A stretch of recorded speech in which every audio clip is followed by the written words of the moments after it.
All right. Hi, everybody. Thanks for joining the July 2023 VTC Wilderness Medicine Journal Club session. Today, we're talking about backpacking. And if I did my math correctly, I believe this is the 36th session. I think we are now beginning our sixth 6-month series. So I do want to give a quick intro to anybody who hasn't done this before of how to navigate a couple things. So I just want to show something real quick. Kara, I'm going to take over share screen for a second. So here we go. Okay, a couple of things. So this is the Journal Club Google Drive folder for participants. So you can see all prior content if you click this button.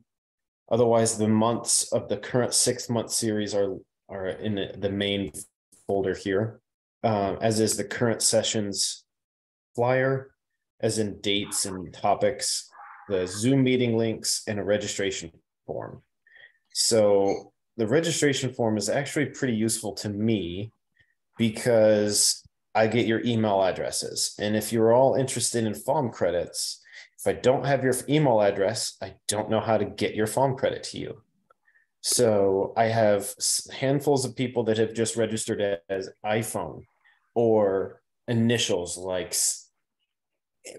first and last initial. It's really hard to figure out whose FOM credit is for which person if I don't have a full name or an email address. So if you can log into your Zoom account like every like right now, if you can change your name to like your first and last name, it will be a lot easier to know how to get you a FOM credit. And as well as what your email address is if you register. Saves me a lot of hassle and ensures you get a credit, free credit. Lastly, I made this website, I think like last November or something. It could essentially function as like the one-stop shop for you to get all the info you need. It's got the schedule of essentially like the most recent series plus the upcoming. And by series, I mean 6-month block. And if you click here on the left, you can just add it as a Google folder. So it'll just, Google Calendar. So each month session will just automatically pop up in your Google Calendar account. It's got the list of Zoom links right here.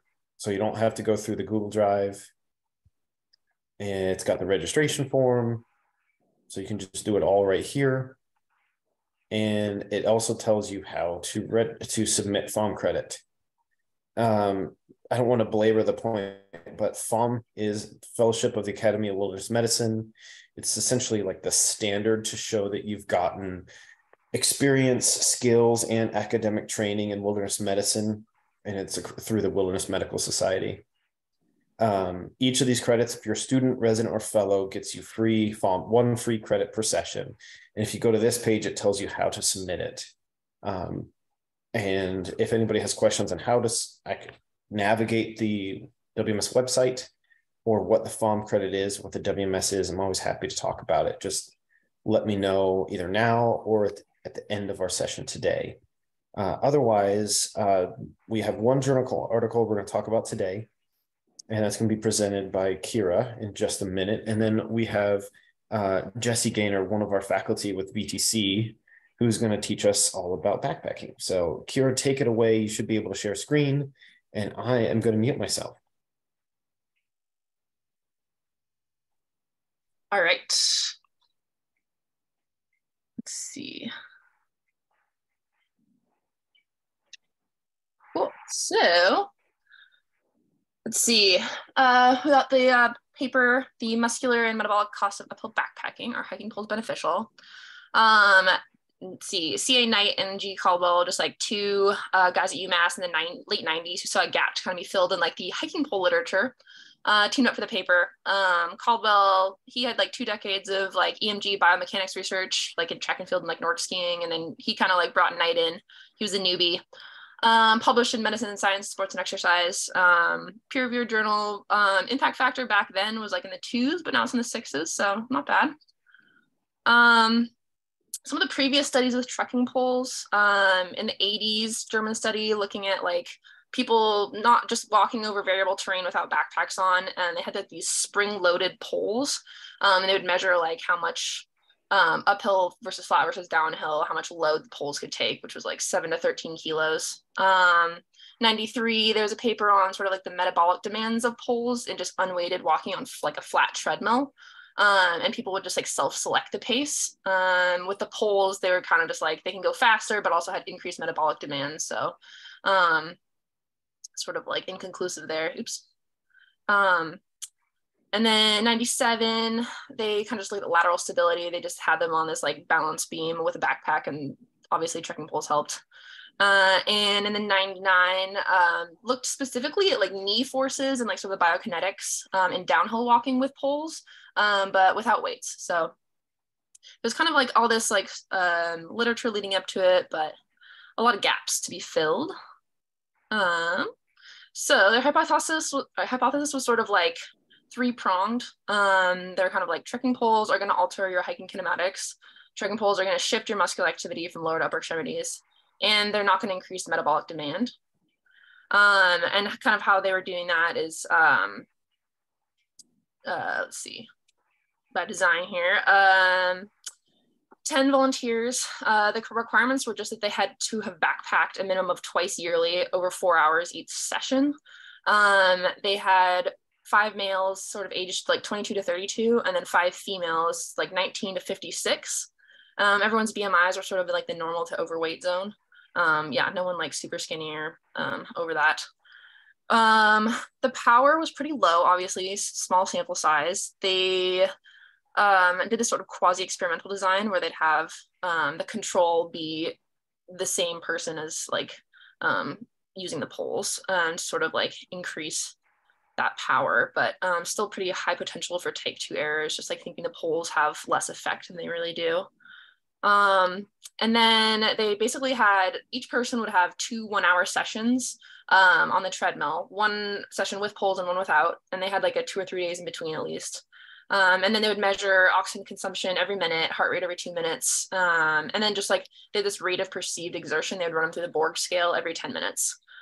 And so in a perfect world, by their design, everyone would have like a backpack with like a 30% body weight load on a 5-degree treadmill, and whatever speed would be just like 55 to 65% of their max heart rate. In reality, their packs varied like from 23 to 39% body weight, and the treadmill angle varied from like 2 to 5 degrees just to get people to like complete the task within the heart rate parameters. And then even then 2 people like dropped out of the study.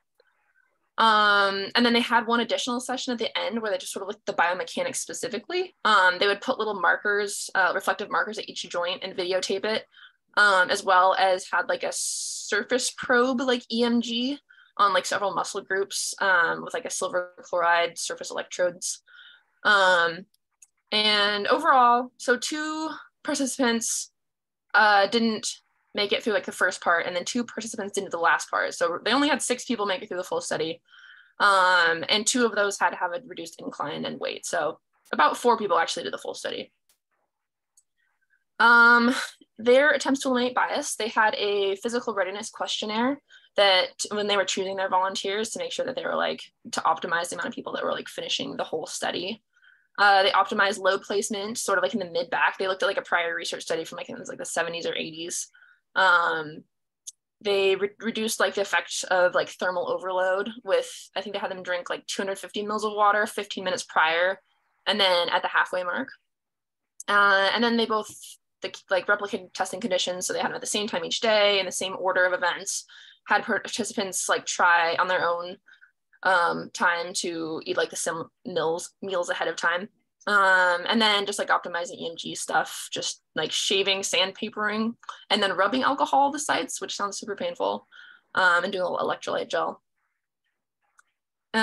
So outcome 1, so hypothesis was that trekking poles are going to alter the hiking kinematics. There was sort of like 3 like statistically significant effects they saw. Lengthened stride, which went from like I believe it was 1.19 to 1.27 meters. Like a decreased stride frequency, which they measured in hertz. But like the conversion is basically like they went from like 48 strides per second to 45.6 strides per second, per minute. And then they also saw this like knee range of motion in early stance. And early stance was basically just the initial, like as straight as your leg goes before you're taking a step, and that initial load on like the straight to bent leg. And they saw like a statistically significant greater like knee range of motion. It was like a straighter knee upon that heel strike and a greater bend to the knee with that initial load onto the leg.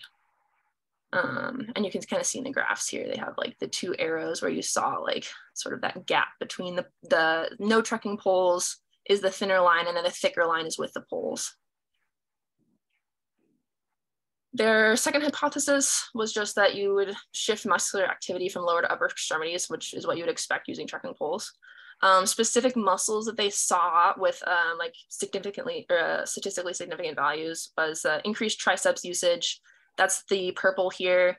You can see with the poles, the thicker black line, that's the pole usage versus none at the baseline. And then the lower extremity muscles, there wasn't anything statistically significant except for biceps femoris, which is like that medial half of the hamstring, and then gastrocnemius. But then they also just kind of mentioned in the paper that they saw just a greater, just an overall reduction in loading peaks in all the lower extremity muscles, even though overall there was no difference in that like load measured by the EMG. But you can kind of see like all those high peaks, the trekking poles, those thicker lines are all like have all been dropped down compared to like the thinner peaks, even though there's no overall difference. Third hypothesis was just that the trekking poles are not going to increase metabolic demand. So they did find that like they used like the VO2 measurements, and there was no change in oxygen consumption, which you can see in sort of the bottom half of the right figure. But the use of poles did increase the heart rate significantly, which is the top half of that right figure. And authors were theorizing that it was maybe due to increased blood flow to upper extremities and or like increased peripheral resistance from like gripping the hiking poles, and not necessarily metabolic demand since the VO2 like stayed the same. And the participants with the poles did like with those rating scales for the perceived exertion. The left figure here shows that with the poles, they just felt like they had to work less. Just like the number they gave was 11.6 on that scale and went down to 10.6 with the poles. So limitations to this study, obviously a small sample size. They started with 10, only 6 completed the entire experiment, and 2 of them had to have that reduced load and incline. So I think they could like potentially increase sample size to reduce some errors. It's not super generalizable. A big part is that small sample size, but also that they only tested uphill conditions on a treadmill.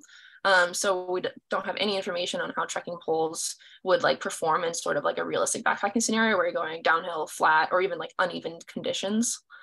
And then just kind of a small effect size. So, I mean, when people are backpacking, it's generally longer for an hour. And the experiment kind of had relatively narrow differences in results. So you could potentially make the experiment more realistic while increasing the effect size with these longer distances, just like making a greater gap as people get like more fatigued potentially. So discussion wise, so overall trekking poles in this 1 hour weighted inclined walk shifted the biomechanics back towards an unweighted stride pattern, longer stride length, lower frequency of turnover, as well as that increased knee range of motion. It reduced lower extremity loads while increasing upper extremity loads. So the gastrocnemius and biceps femoris were working a little bit less while the triceps were working more. And while they did increase heart rate, authors sort of like concluded that it didn't increase metabolic demand since the oxygen consumption didn't change with or without poles, and the rate of perceived exertion decreased. So I guess in summary here, like what advice would you give to a hiker wondering about trekking poles? I would say like trekking poles certainly don't hurt in an uphill scenario based on this study and potentially have a benefit. But in reality, like we need more research to be done to say conclusively, just because there's all these sort of individual studies that have targeted these aspects of the trekking pole usage, but without looking at it necessarily as a whole. I think it'd be interesting to combine methods from like a few different studies, like if they had participants use those spring-loaded poles they had in the German study with a weighted walking test on like variable terrain, maybe over like longer distances, just to kind of simulate like a real backpacking experience. Or potentially like a study on maybe like overuse injuries in pole users versus non-users, because I mean, I think that's what they're targeting here is like there's like a rate of injury and time off backpacking, especially for those like long through hikers. So. And then final slide here, a little anecdote in the presentation. Meet Andy Brunner here. He's a professional whitewater kayaker, he's a friend of mine, and he's pretty meticulous on making sure his boats and gear are like as light as possible for his optimal race conditions. And 2 years ago, he had a light bulb moment where he was going to use trekking poles anytime he had to walk any sort of distance or incline just in normal life in order to avoid building unnecessary leg muscle that would weigh him down his kayak. But his unintended side effect was that his triceps got way too big and threw off his paddle line dynamics, and his coach made him stop doing that because he was just throwing off his whole stroke. So maybe a downside of the trekking poles. So yeah.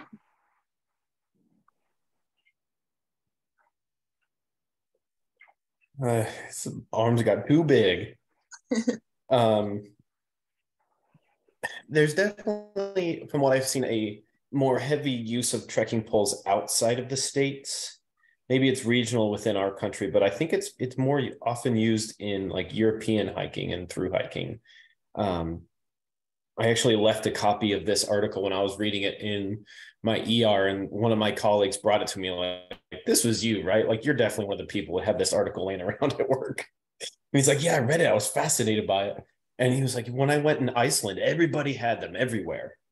So it's kind of, I'm not sure why it's regional and like national differences, but I'm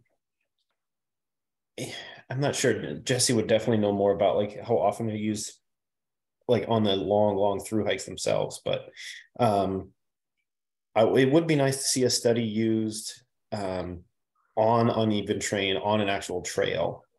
More on robust descent would be huge, because I think that's absolutely the biggest benefit of trekking poles from my biomechanics anyway. I've had some bad knee injuries in the past. I've worn my knees out from over 20 years of hiking, and the trekking poles saved my knees going downhill. And they've just saved me from so many, potential traumas. They've saved me from falling on rough terrain just time after time. I'm a huge fan, so I'm a little bit biased. But Justin, like you were saying, I definitely notice Europeans and people, we trek in Nepal, and a lot of the people in Nepal, especially on the EBC trek, seem to have them. So I'm a fan. I think that was a neat study. I agree. It could have been, a little better done, but that's, it's easy for us to say, sitting back reading. But I'd be really interested to see what the biomechanics on descent are, and if they could somehow, I mean, I don't even know what measurement they would use to look at wear and tear on joints, to look at overuse injuries and things like that. But that's really interesting. And I'm going to talk to you guys in a little bit about some of the research I do on through hikers. And after reading this article, I think I would like to include in my study, do you use trekking poles or not? I think that would be another good data point to have. So it's a good article. Jesse, have you seen, since you've done hiking now, pre and post baby, with Everest in the baby backpack on your back, do poles seem to be even more beneficial when your center of gravity is now higher? Yeah. So I really, and I don't work for Osprey or anything, but the Osprey, I have an Osprey baby pack, and the load feels so similar to when I'm backpacking. They've got it somehow rigged where he doesn't feel like he's super high. He feels like, kind of where I carry my load, kind of, in between my scapula. But I definitely love having the poles, and I feel a lot safer hiking with him over rough terrain, because I feel like it saves me from falling over with the baby. Now he's almost getting too big to carry around, but yeah, no, it's definitely helpful. Any other thoughts on this article or further research we could do on hiking poles or experience? Otherwise, I think we can have Jesse take over. I just posted in the, sorry, go ahead. I was just saying, I think poles are definitely a hiker preference. I only use mine if I'm backpacking with a heavier pack. If I'm just day hiking, I don't really use them, because the backpack, the heavier one, throws off my center of gravity. So that's why I need the poles. So maybe doing a study too with different types of loads on people's backs, like day pack versus a heavier overnight pack. Yeah, that's what I was thinking too after reading this article. Like, because I think the incline was only like 5%, but they've been so helpful when I'm going up really steep ascents, like in the back country out west. They're lifesavers, especially having some past knee injuries too. Yeah, the trick for me is I do a lot of hiking with my dogs, and they're not the most trustworthy off leash. So I usually have them on a leash, and I've never really understood how I could possibly finagle the situation. But even one is probably beneficial to keep balance and spread the load a bit. I just did a very popular hike here called Sharp Top around here, and some pretty sketchy, steep parts. And my golden retriever never fussed a bit, but I was huffing. So poles would have been nice. And then on the descent, yeah, my knees. When I was younger, I thought poles were just for like the older crowd, but maybe I just because I am the older crowd now. I don't know. Oh yeah, don't talk. Yeah. The one question I had, and I didn't catch this when you were presenting the article. Did they look at speed? Did they look if poles increase or decrease their speed? Like in this specific article, they didn't look at speed. They had that they just chose a speed for the participants based on just like 55 to 60% of their max heart rate that was like calculated by age. But there have been other studies that have just looked at speed on flat ground. And that's like, they just found that like it increases speed. It also increases metabolic demand, but I think those go hand in hand. So. Sure. Yeah. Very cool. It looks like we had a couple others join. Yeah. We've got some join. Justin. Hey, Doug. Hey, how are you? Hey, listen, I think I just banged around in the kitchen with the mute off. I'm sorry. I just spent 2 weeks in New Mexico at the Philmont Scout Ranch backpacking, and I'm over 50, so geriatric. I used trekking poles the whole time. It was very rough. There were rocks on the trails that were loose. I couldn't have done it without them. This is, of course, anecdote. Maybe would inform future research. I've been back for like 3 days and I'm still sore. I thought I was going to get exertional compartment syndrome. Nothing to do with the poles, but yeah, it was, the downhill was rough. The uphill was rough. The flat was rough because I'm old. I used the poles the whole time. Everyone was using poles there. I don't know about European versus US, but everyone was using poles. I think they're becoming just more common across the board as well. And now that they're so lightweight and collapsible, they're not as inconvenient as they used to be. Like they started out just essentially being ski poles, and then they've slowly transitioned to this. So they collapse to like this big now. So I should probably finally bite the bullet and get some, but I don't know. I think you'll like them.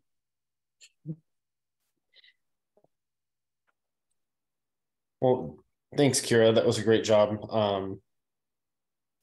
Sometimes I like to choose articles that are very thought-provoking, maybe not the most robust scientifically, but other than this, the limitations of treadmill use, small sample size, and obviously what I mean by treadmill is it's such a perfect setting. And I mean, you only get like a certain amount of width to even use the poles to begin with, which is hard to figure out how they did it.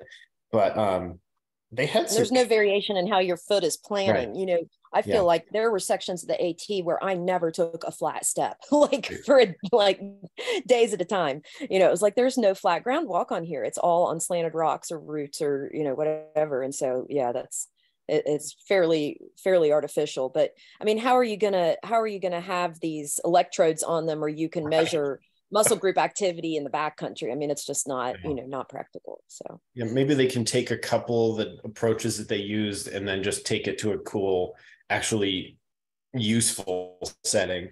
But it's a good fun initial study to get us moving. Yeah, it's cool. Very cool. Anyway, Jesse, can you tell us all about your experiences on the AT? And I think one thing that myself and I'm assuming others have always wondered is how do you even go about planning your life on a 6 to 8 month hold and planning the Sure. trip out? Yeah, absolutely. So just to introduce myself, I'm Jessie Gaynor. I'm a emergency medicine doc in Roanoke.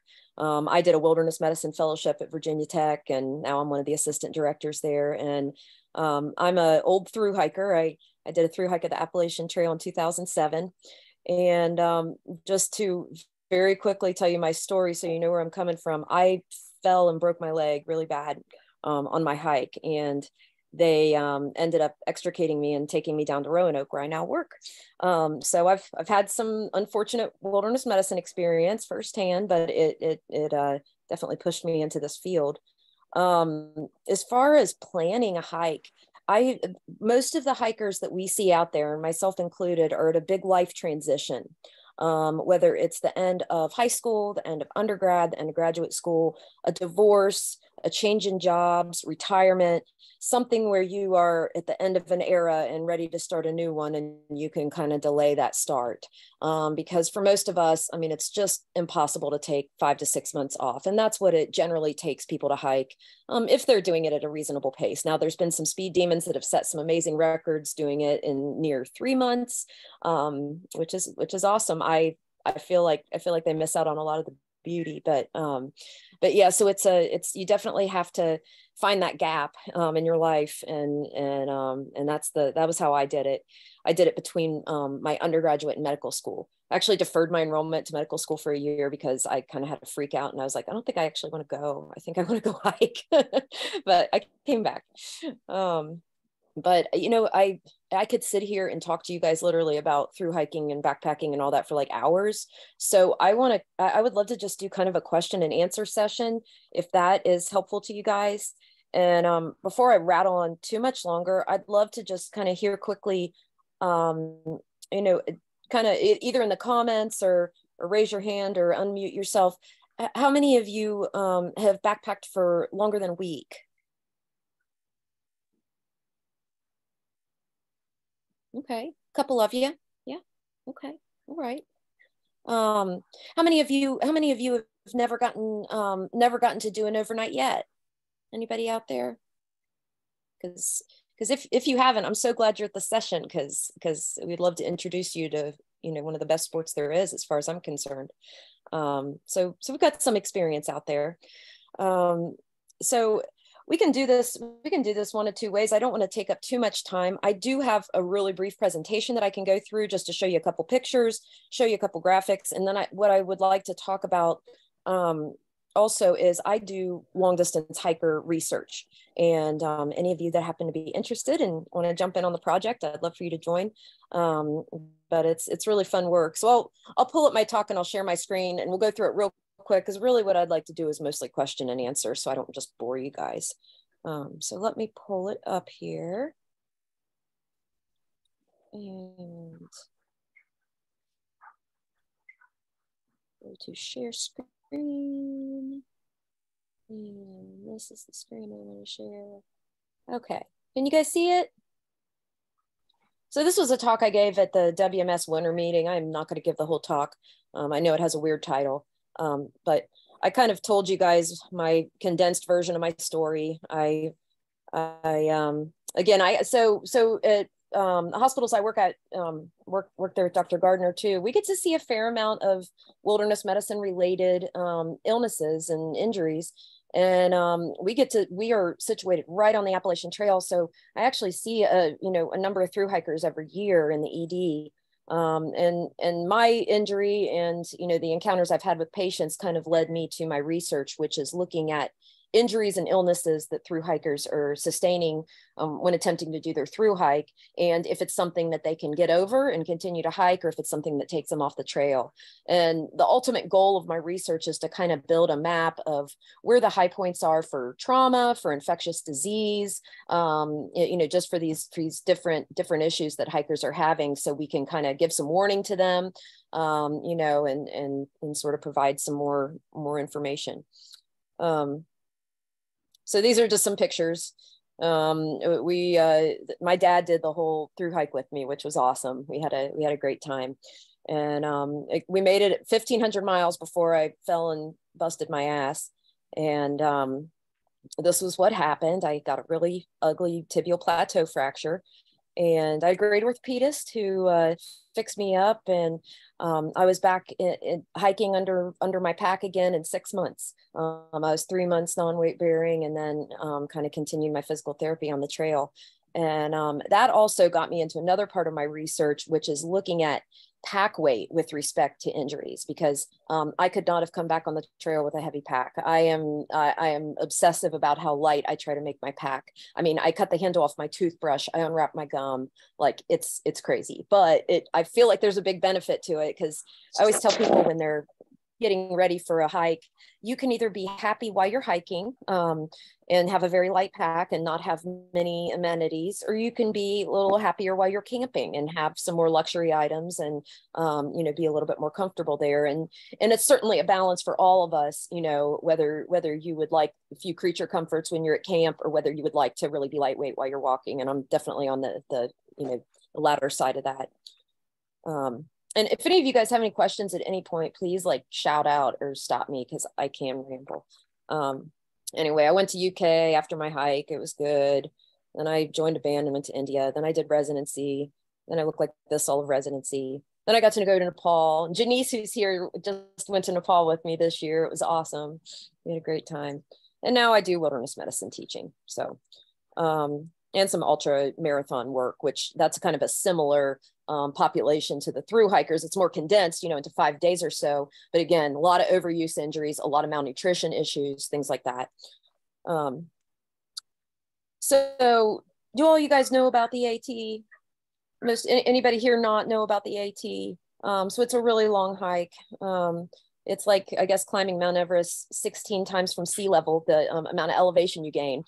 People always think of our Appalachian Mountains as being kind of low and you know, not very rugged, but the AT does go straight up and down hills like all day long. And so you really do get some decent elevation gains kind of cumulatively over the hike. These are the shelters you stay in. If you want to stay in the 3-sided shelters, they're really fun. We camped in our hammocks and kind of would run away to sleep in our hammocks, and then we'd more socialize and cook at the shelters because people are stinky.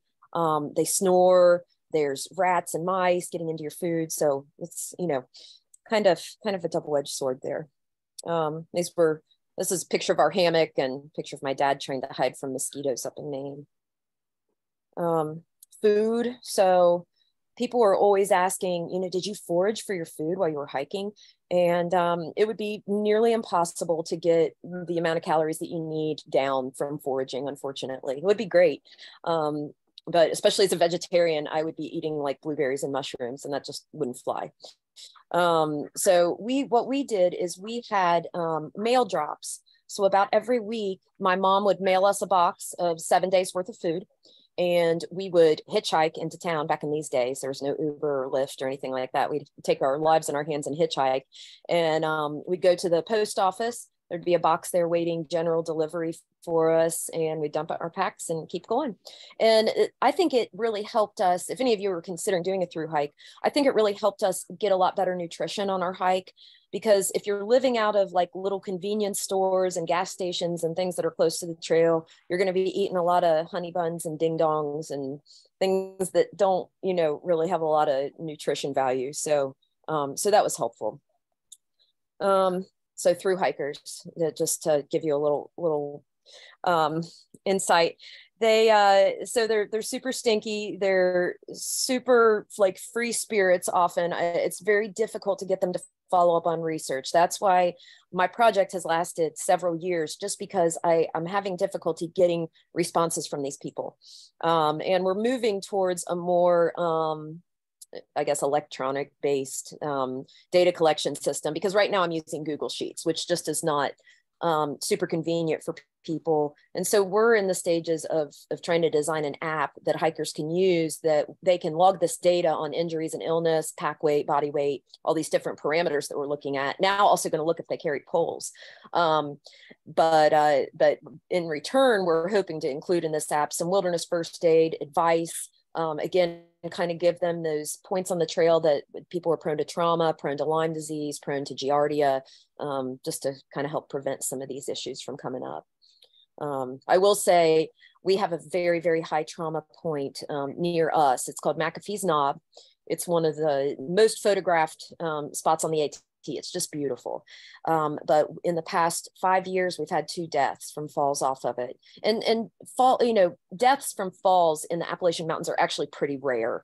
Because most of like I said, it's not a super rugged mountain range, but this particular place is bad. So that would be one we would highlight. So through hikers, they all have a trail name. My trail name was Twisted Sister. I have some kind of loose joints and I like rock and roll.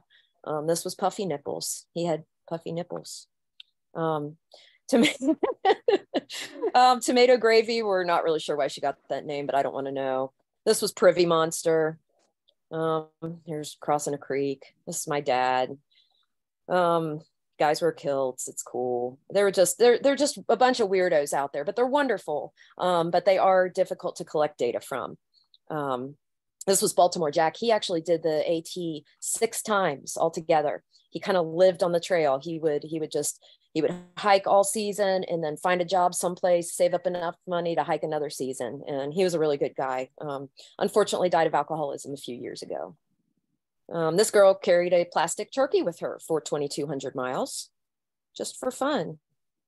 We would sit around in hostels at night. And this is a picture of me watching Borat with 2 Jewish people from Israel. And I don't know if you've seen that movie, but it is highly offensive to Jewish people. They were dying. We had the best time though. You really make close friends with these people. They drink too much beer. That's one problem. And sometimes so much beer that they kind of can't finish their hike. So really fun folks. So I'll share a little bit of the data with you that I have so far. It is preliminary data. We haven't run it through rigorous statistical analysis yet, but this is sort of what I'm seeing. So the average daily distance people are hiking is about 15 miles. Average starting pack weight's about 33 pounds. And people realize that they do not need all this crap and drop it to about 24 pounds by the time they finish. Average hiker loses about 30 pounds over the course of their hike. And that's because the average calorie demand for a 75 kilo person is 6,000 calories a day, carrying a full pack on varied terrain. And so that's really hard to carry enough food with you. Think of the volume of 6,000 calories a day. And so what kind of food choices do you think are good for maximizing calories and minimizing weight?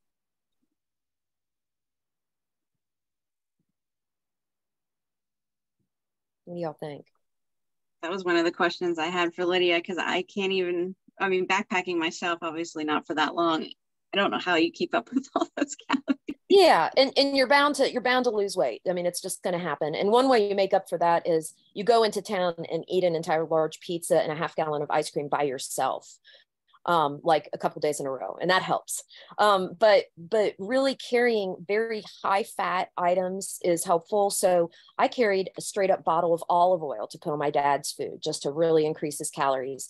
Carry peanut butter, lots of trail mix, with a bunch of nuts in it, protein powder, ground up flaxseed meal mixed in our oatmeal. So calorie per calorie, fats are going to have the most calories per gram of weight. And so that's what you want to focus on. And I always tell people, do not carry your water in your food. I know it's tastier when you have nice things like cheese or smoked meats or even canned foods. But if you're carrying water in your food is going to be super heavy. So having as many things completely dehydrated as possible is really helpful. So average hiking time to finish the trail is about 6 months. So big chunk of time to take off. These folks, about 73% do train before they start. Some of them just go off on a whim and just start hiking and see how they do. And those seem to be the folks that get some injuries. 100% of the people I've surveyed are carrying a first aid kit. So I was very happy to see that. most people will start in the south in the spring and kind of chase spring as they hike north. We were crazy people, and we went up to Maine and started hiking south after I graduated, because we didn't have enough time to get all the way up to Mount Katahdin before they closed the mountain, because the mountain gets a ton of snow on it by October, and so it's you know, not, the park does not want you going up there to summit. But the majority of through hikers are northbounders. I always like to brag, southbounders have a little bit higher finish rate. It's just because we're all crazy. This group of people we hiked with for almost 1,000 miles. And it wasn't because we started out together. It wasn't because we really planned things. It's just kind of that everybody's pace kind of evens out over the course of the hike. Like, and people even take days at a time off. And it's, you know, you still just kind of keep crossing paths with the same people. It's really neat. There's a lot more through hikers these days. You know, the first through hiker in 1948 was Earl Schaefer there, and now you know, most recent data we have is for the 2010s, about 10,000 through hikers a year. So the trail's getting very loved, sometimes overloved, but it does, you know, from my standpoint, it highlights a need to know more about these long distance hikers. Again, please stop me if you have any questions. So most common problems seen by through hikers: acute musculoskeletal pain, strains, sprains, things like that. Blisters, foot issues are huge. GI illnesses, either from poorly treated water or sharing foods. Hygiene is terrible out there. They're stinky, stinky, terrible people. That, you know, I went 2 weeks without a shower, and unfortunately, I had been about 2 weeks without a shower when I fell, and those poor EMTs had to come get me. I felt so sorry for them.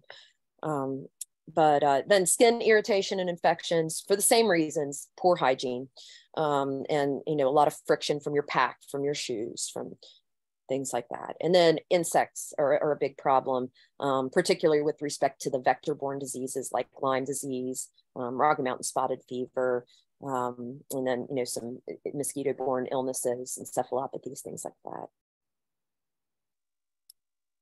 So I don't want to spend too much time on this, because we'll get kind of sidetracked, and I really want to do some question and answer before I go.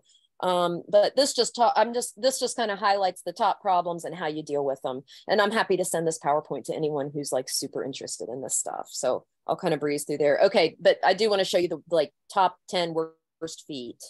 Aren't those awful? So terrible. Janice should be in this slide. She, oh my gosh, she is a trooper. She has hiked with some of the. You don't have my blisters in there. Mine are pretty gnarly. I know yours need to be in here. I'm gonna redo my talk and include yours, because they were so bad. So yeah, blisters are a big deal. Again, GI illnesses. Those feet are gross too. Mosquitoes are terrible up in Maine.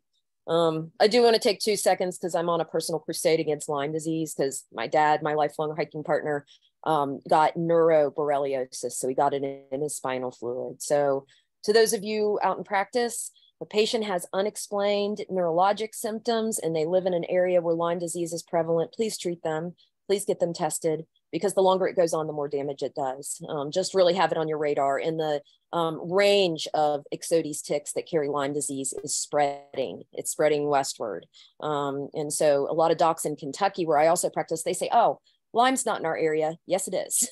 and it's going to just be more so. So what are your hike ending conditions? We talked about the common problems. What's going to take you off the trail? So fractures, sometimes really bad diarrheal illness like giardia can just so deplete you that you can't get back on the trail. The vector-borne diseases like Lyme, if they go untreated for a long time. And then malnutrition, just protein malnutrition from not getting enough calories, not getting enough protein. And I think that predisposes you to more of the overuse injuries that already are a problem there. You just never get a chance to rebuild, you know. And then what are the life-ending conditions we've seen in through hikers? So trauma, at the top of the list, hypothermia, other exposure related issues, heat exposure as well. Lightning strikes, very uncommon, but it does happen. And then disorientation, which kind of leads to these other issues. And this is Geraldine Inchworm, Largay. Her remains were found 2 years after she went missing on the AT. She was still in her tent. She was waiting to be found. If the book is called When You Find My Body, if you like to read a really depressing book. But where she went wrong, I think, is she was relying on a GPS that failed her. You know, some of these crazy places where we hike, GPS just doesn't work. And so everybody needs to know how to read a paper map and use a compass and keep it with you, because your technology is going to fail you, especially in a really long distance hike like this. You know, things get wet, things get smashed. So just always have that paper map and know how to use it. A couple other really sad stories really quickly. This is a guy that fell off of McAfees Knob, the place that we were talking about. He was a gentleman that had, who was on his bucket list to hike up to McAfees Knob, to hike on the AT. He stood up at the edge and he got vertigo and fell, and lived in the ICU for a few days, but eventually succumbed to his injuries and could not come off the ventilator. So like I said, I can send this talk out if you want the details. I tried to go through these cases in pretty much detail for our residents and our fellows, so they kind of know. Another one that we lost last year is at the same place, and you can see this rock outcropping in this slide. There's a guy from the Netherlands. He had an interesting, he wasn't, I mean, per his friends, not using any substances, you know, didn't have any health problems. It was 6 in the morning. They were sitting on the edge of this having their coffee, and for whatever reason, he slumped over and syncopized and rolled off the side. And he died because his IVC became avulsed from his liver, and he could not be saved in the trauma bay. We have gotten some good practice extricating people from this site, though, and we've gotten you know, kind of some protocols in place to try to get people. I mean, I feel like the rescuers did a great job getting them to the hospital, you know, very quickly, but it just wasn't enough. So to summarize, long distance hikers are a tough study population. Most common injuries and illnesses and through hikers are just related to overuse, just repetition, and a poor hygiene. And then, you know, my goal, my mission is to try to identify where the most dangerous areas are for through hikers, so we can give them a heads up and get them some education. So, and then I'll get all mushy on you guys just for a second. These are just my things I came away with after my hike. That's the mystical considerations there. So traumatic event can open a door to great opportunities. I got the residency and fellowship of my dreams because I fell down. Suffering fosters empathy. I was a hard ass before I got hurt. I was like, pain is weakness leaving the body, you know, all that stuff. I was much more sympathetic once I ripped my leg off.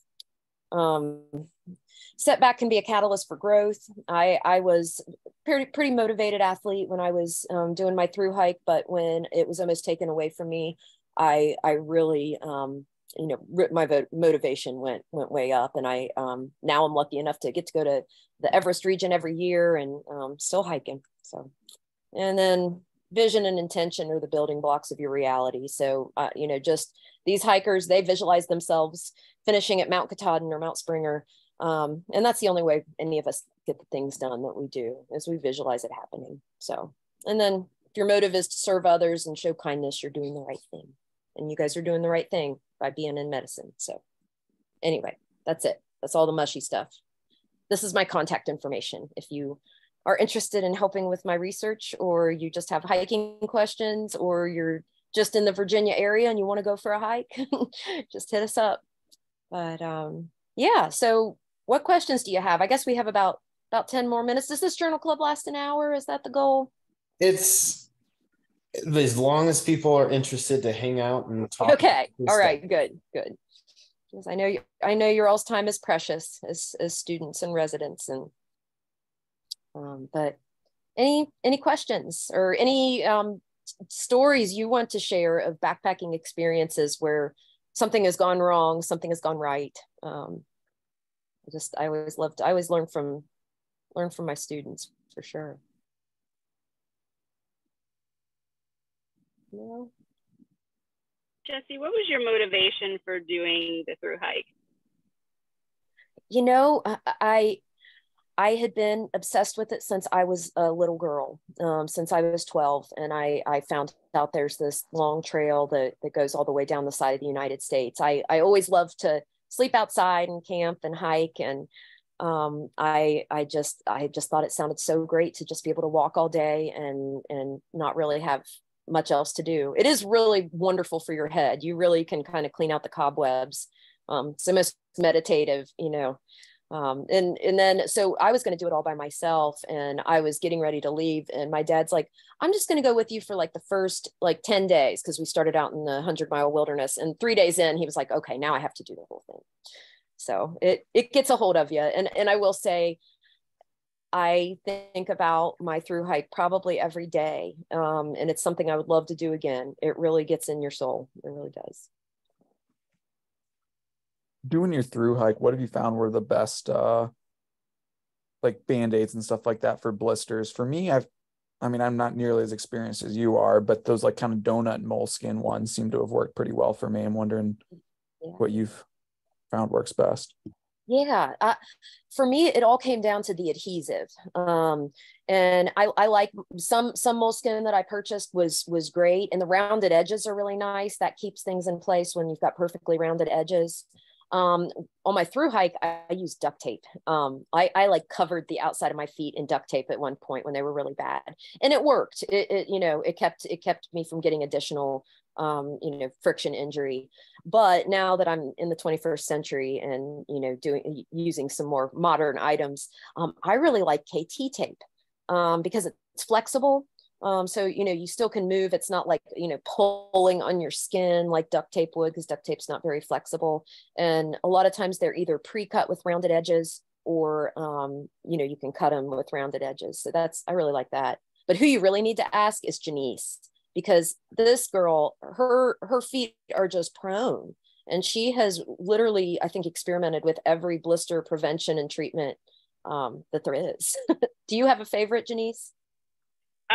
Yeah. Now it's the KT tape. When I have a blister, oh man, I forget the name of them. They begin with a C, but they're like that gel for blister, and it has like a numbing property to it too. Oh, that's cool. I'm blanking on the name right now, but it's specifically for blisters. But for prevention, yeah, I do the KT tape, because you're right, it stays on and it flexes with your foot. Yeah. And I got better shoes. Yeah, I guess that's the most important thing, right? Yeah, breaking in your boots ahead of time is huge.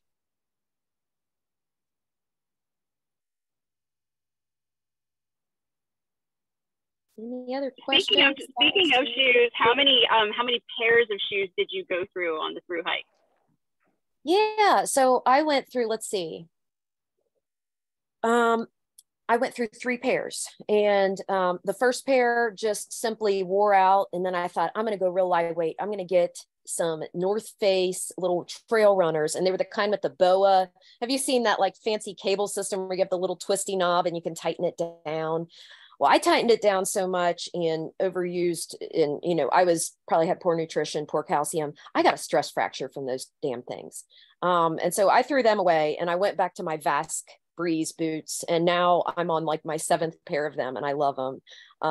But yeah, so I guess 3 total. And I'm a big fan of Vibram outsoles too. They can really take a beating. They're pretty good. Hey, Jesse, how did you plan how often and where you would stop, and then where and how often you would plan your like resupply drops? Yeah. Yeah. So again, I did this, I'm an old through hiker. I did this all on paper. There's a book you could buy, Through Hiker's Manual. It gave every mile marker, every shelter, every water crossing, every road crossing, and then what towns you could get to off of that road. And if there was a post office nearby. And so I would try to make it so we were carrying somewhere between 4 to 7 days worth of food, just based on the road crossings. That was kind of how we decided. It was much more fun if we could resupply every 4 days, because we get to go into town, eat some good food, get our food in our packs and come back on the trail. And that way we're not carrying 7 days worth of food. But there was one place where it was 10 days between road crossings. And so we had to carry 10 days worth of food, and that was heavy. I feel like my pack was getting close to 50 pounds with 10 days of food in it. So we kind of planned it based on that. And, a lot of it, you can only do so much planning. And I feel like some hikers really almost over plan and are so rigid that they, they get themselves upset and, things don't go well.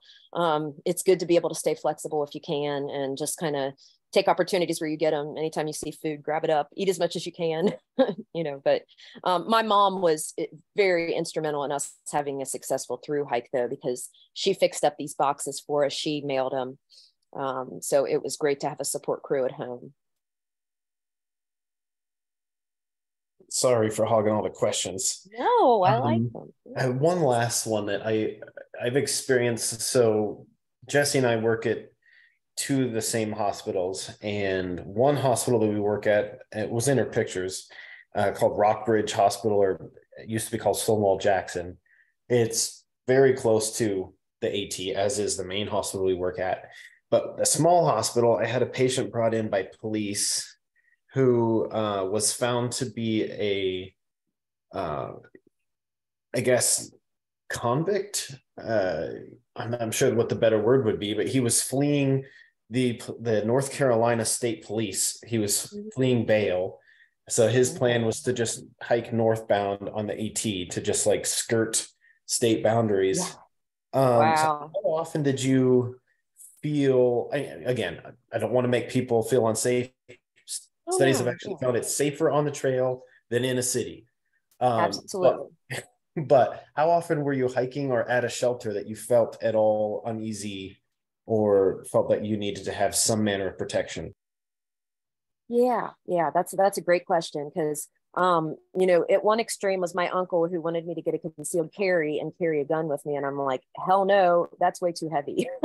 And so there's definitely some, the trail does, like I said, it attracts eccentrics, it attracts sometimes mentally ill people, and it does seem like a great place to hide and be anonymous. Everyone has trail names, people don't ask questions. It's, they're used to just seeing weirdos that are passing through. And the convict that you saw was definitely not alone. There's been several cases of that where people have fled and taken refuge on the trail. I maybe saw one person that kind of creeped us out.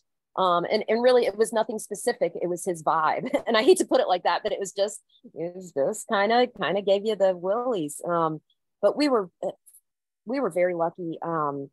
Everybody else that we met was just kind and didn't feel threatened. I mean, I was planning on doing it alone as a woman, and I know there's lots of women that do it alone, and you know what, they do okay. And the nice thing about the hiking community is they look out for each other. If you've been hiking with people for days and suddenly you don't show up at a shelter, your buddies are going to know. It's gonna somebody usually will be able to alert that you're not okay. There was a case a couple of years ago. There was a stabbing on the AT, which was really horrible. But overall, I think you are safer there than you are walking in downtown Roanoke, unfortunately.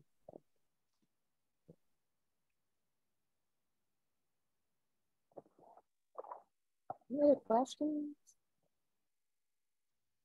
Any of you guys ever want to do a through hike? It sound like something fun? Yeah.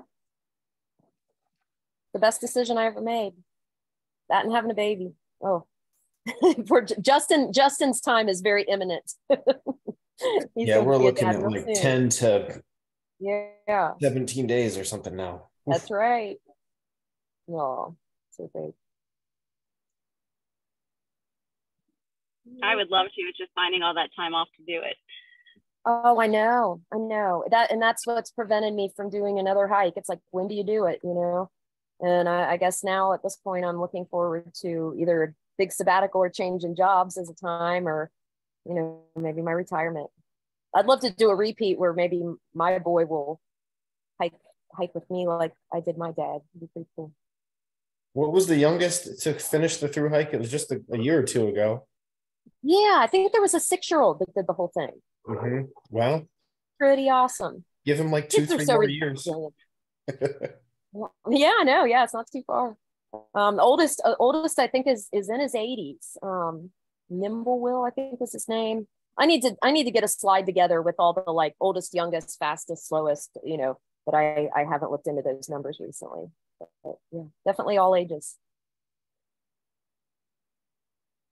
Guy with no feet did it the year I did it. No feet. Bilateral below the knee amputations.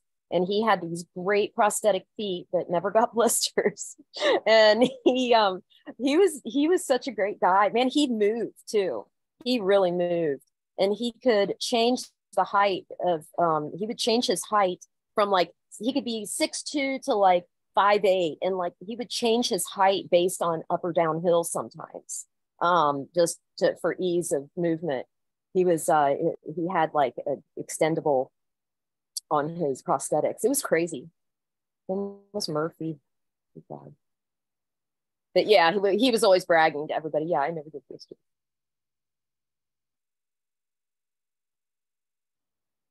Well, if anybody wants to join us on I don't want to call it introductory backpacking trip, but you can do a, what is it, 4-day, 3-day, a triple 4-day, yep.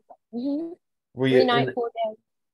I'll let Jessie explain it, but every September she hosts a adventure CME trip here locally on the Appalachian Trail, and we're all involved teaching and helping with it. So Jessie, can you tell them about it a little? Yeah, sure. Yeah, Justin it's going to be faculty this year, it's faculty last year. What we do is we do a really popular section of trail here in Virginia called the Triple Crown. We go over that McAfees Knob that has had so many traumas, a couple other really neat rock formations.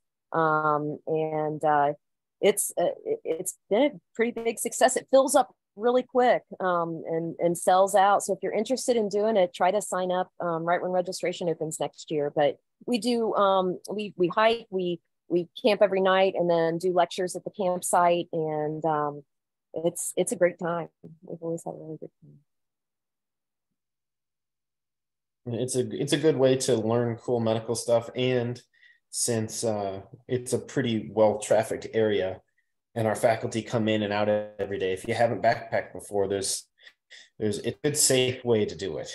Yeah, there's a lot of support there. I really like that stretch of trail because we have pretty good evacuation plans for any point along the whole 40 miles that we do. So it's absolutely right. It's a great starter trip for you if you haven't done much backpacking before. You know, a lot of through hikes, I know water's really heavy, and two, if your plan is to just filter your water throughout, that can be a little risky if you don't know your route very well, or depending on rainfall. But I think a couple people underestimated how much water to bring last year. So I hiked in I think my dromedary holds, I think 8 liters. So I just hiked in an extra 8 liters because I was just doing a day hike, and it sounds like it went pretty quick. Yeah. Yeah, it does that area. It's a neat hike because there's so many great views and we're up on a ridge a lot of the time. But the downside of being up on a ridge is there's not a lot of good water sources. So you do have to end up carrying sometimes a full day and night's worth of water, depending on how all the springs are running. And water, nothing's heavier than water except for lead. I don't know.